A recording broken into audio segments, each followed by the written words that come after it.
rugged shores and woodlands of the north, it's history of copper mines and iron ore, the Great Lakes fishery. To the farmlands of the southern counties we'll look around, my friend, and all that waits the sportsmen in the state of Michigan. And sometimes when the moon brings out the diamonds in the snow, and the stillness of the forest lies encased in Arctic cold, the wind might whisper through the trees, listen if you can. It tells you of their beauty in the state of Michigan. Hi there, come on in. We have a Christmas show for you. I'm Fred Trost, Kathy Beitler. Bob Garner right here. Very good. Normally we're sitting here eating, which we will do at the end of the program. I can hardly wait. That recipe, phenomenal. Turkey cordon bleu. Yes. Which is a great Christmas time recipe.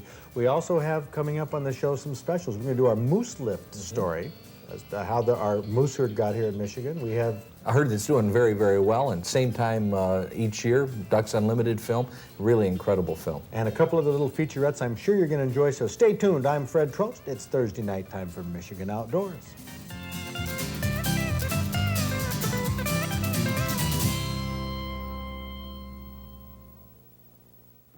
White-tailed deer in some parts of the northern Upper Peninsula are on the decline, mainly due to the growth of the forests.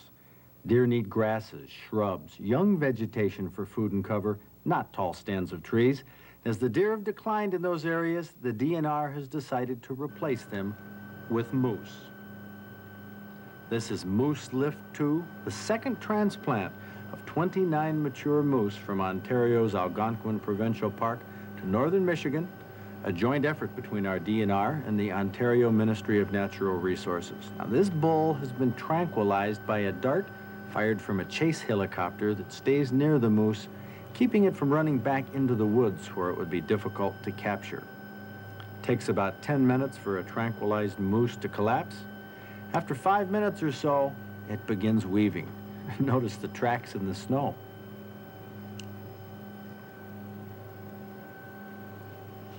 This procedure was followed about 4 times a day for a week as the DNR worked towards its goal of 30 moose to be added to the group that was imported the same way back in 1985. In that year, 31 were captured, and after normal losses and the gains from the new calves, the original herd in January stood at 49. It's been about 10 minutes, and this bull is ready to drop. Word is sent back to a staging area that's getting ready to give the bull a thorough physical and put him in a crate. But first, a few preparations on the frozen lake have to be made. Steve Schmidt, DNR veterinarian, was heading up the capture team, and he's the one who tranquilized all the moose from the helicopter. And he's the first one to the moose once it's down.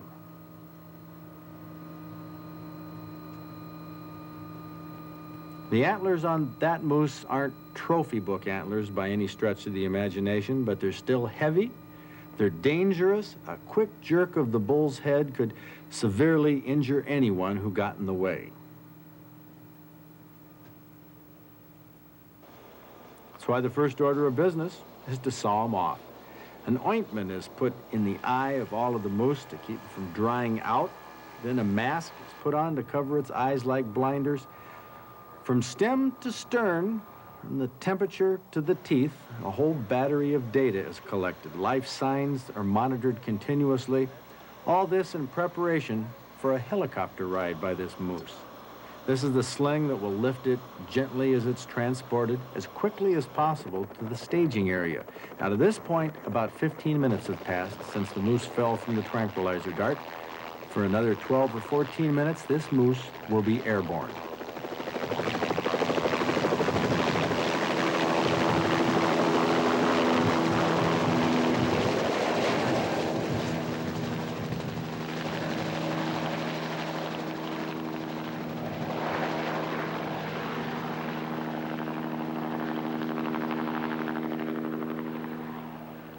The average moose weighs 800 to 1,000 pounds. Some of them went up to 1,200 pounds.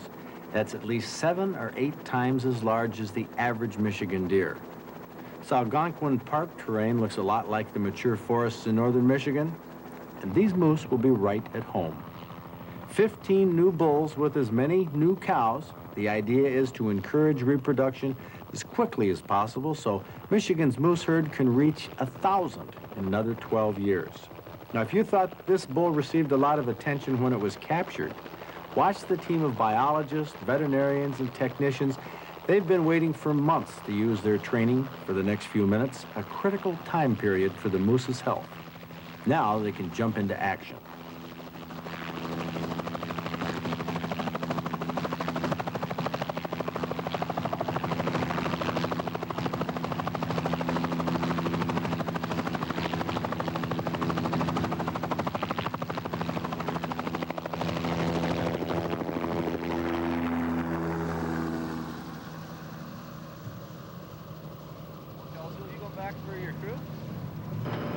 In a matter of minutes, the moose is hoisted into a crate. You'll notice the Safari Club International symbols on these crates. The Michigan chapters of Safari Club have been the biggest outside contributor of funds to the moose program. If it wasn't for SCI, it's doubtful that our moose program would be where it is today. But thanks to them and to the many other state and local groups that have contributed, the trucks rolled out of Ontario each day of the moose lift. At 5 a.m., they were being processed at customs at Sault Ste. Marie. Plenty of paperwork when you're bringing moose across the border, but the channels were cleared without delay so these moose could continue their 16-hour drive to Van Riper State Park near Marquette, the site of the moose release less than a day after they were captured. Interest was high. Crowds on some days numbered 1,000 or more to watch these new immigrants set foot on Michigan soil. Out of 30 moose captured, 29 survived with no problems.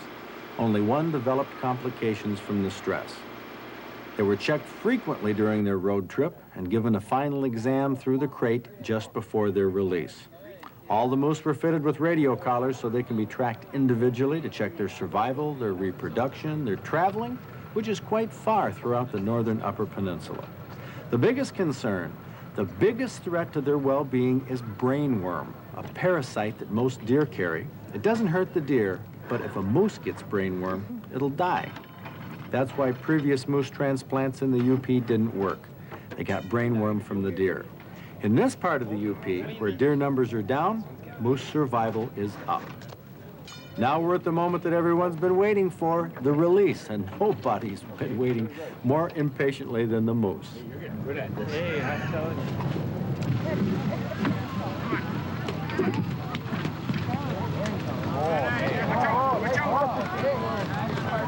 There goes an interesting-looking creature, one that's destined to be photographed many times in the years ahead. By the year 2000, the DNR may call for a limited hunt, maybe to keep the moose from spreading into deer territory and spreading brainworm among their own numbers. The idea is to keep the herd healthy in balance with its habitat.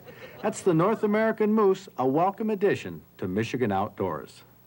Our moose herd in the Upper Peninsula is sharing its territory, Bob, with the white-tailed deer. And doing very well. So they have been compatible.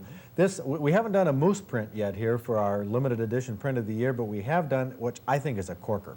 Oh, it's the best one ever, I think. Reluctant Buck. I want you two to listen to Dave Conklin. You have to sort of tune your ears in. He has a throat condition that sometimes makes him a little difficult to hear, but here's the real story on Reluctant Buck.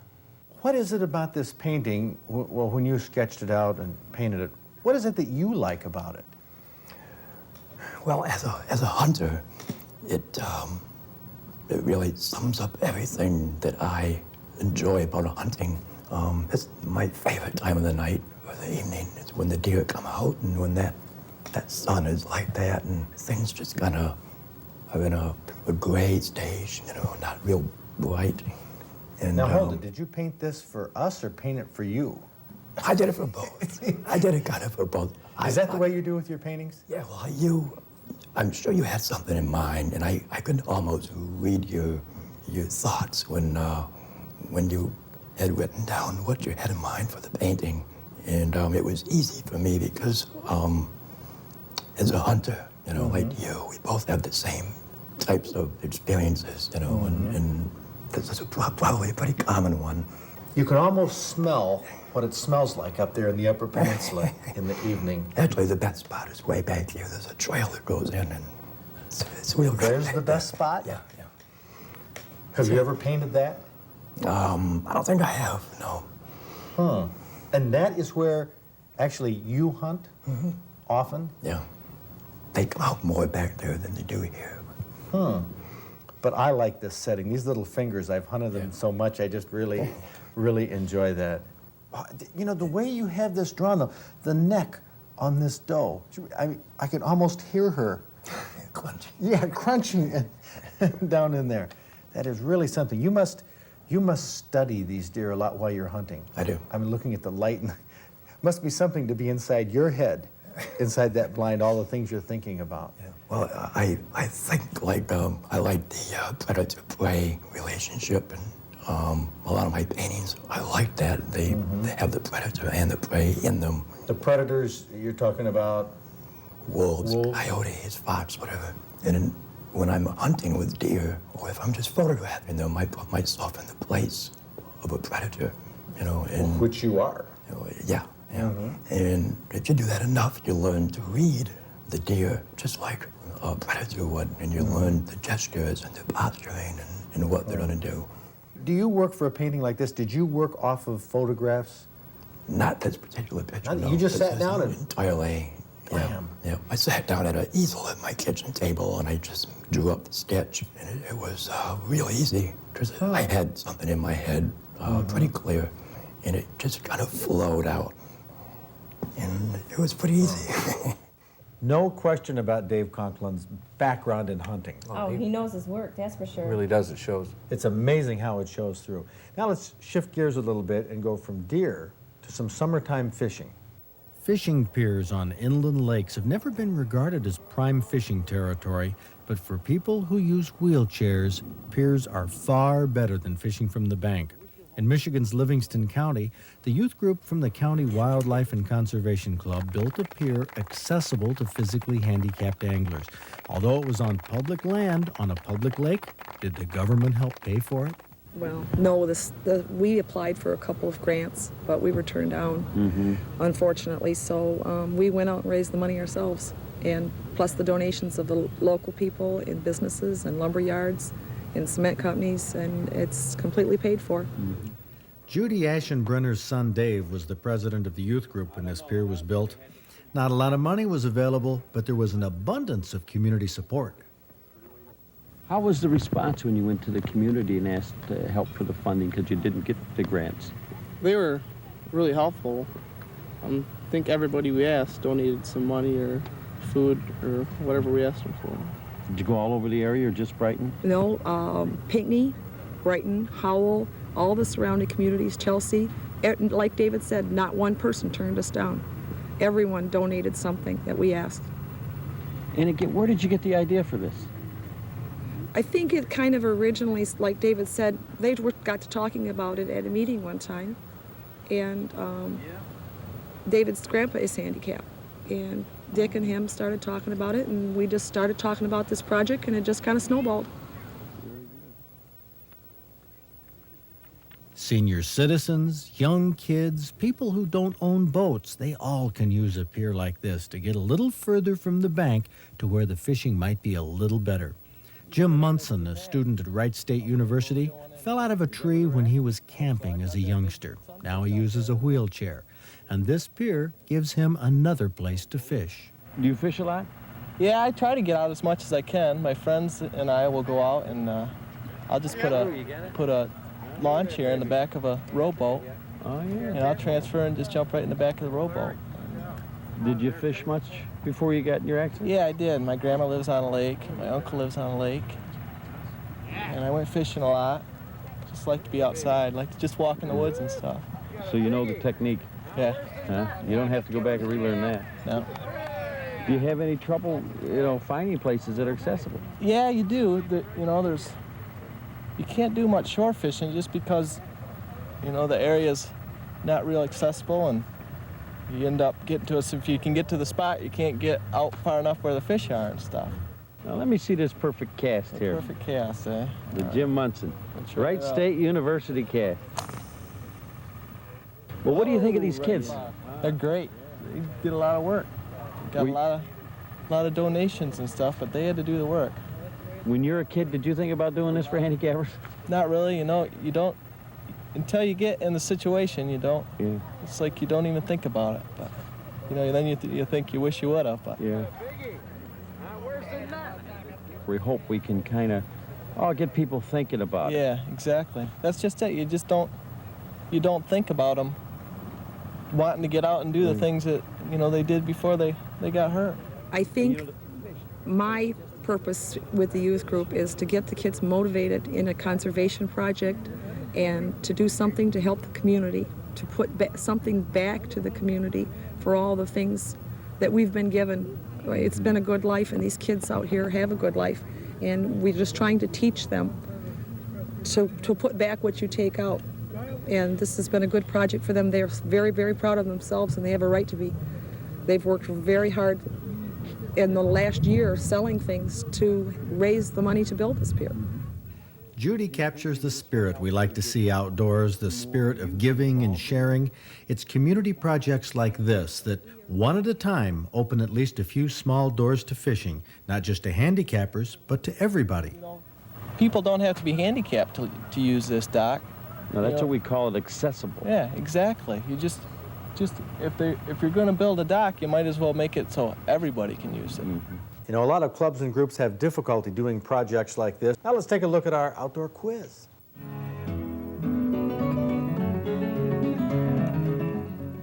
Panfish anglers prefer small hooks with long shanks. Why the long shank?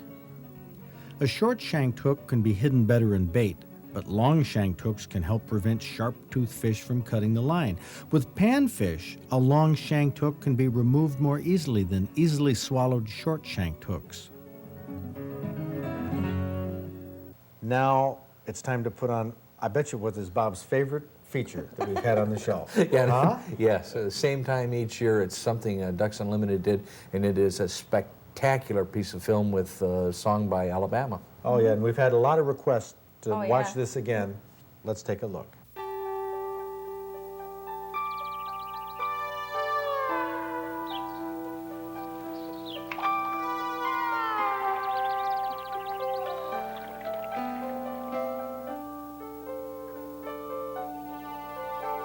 As we get settled in to our blind by the bean field, a cold winter rain begins to fall. And as we're waiting for the day, in the stillness of the morning, comes that old familiar call. Yes, out there on the wind, you can hear them coming in. It sounds like music to my ears. And by morning's first light, I see mallards in free flight, just like they've always been for years.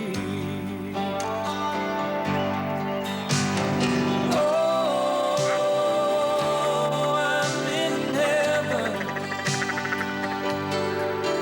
when I hear that Susie calling back to me. But I'm not forgetting, we all must do our part, making sure they fly by here, same time each year.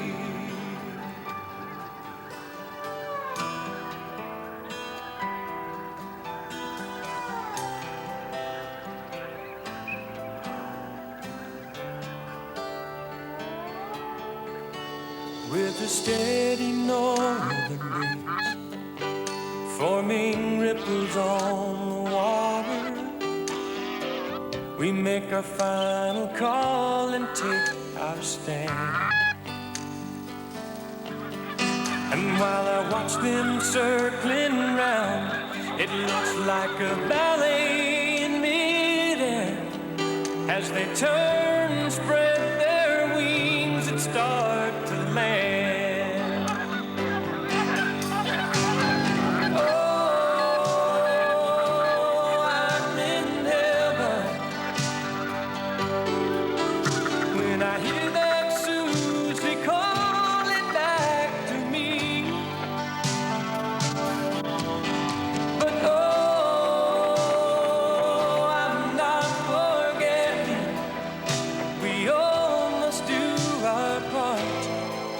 making sure they fly by here, same time each year.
Same time each year.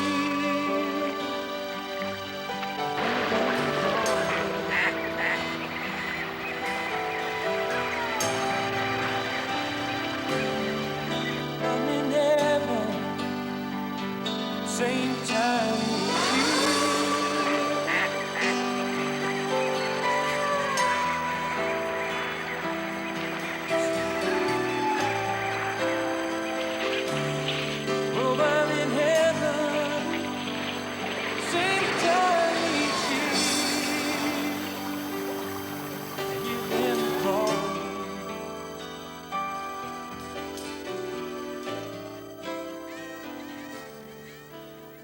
Brett St. Pierre sent us a recipe for turkey cordon bleu that was a runner-up last year in our cooking contest.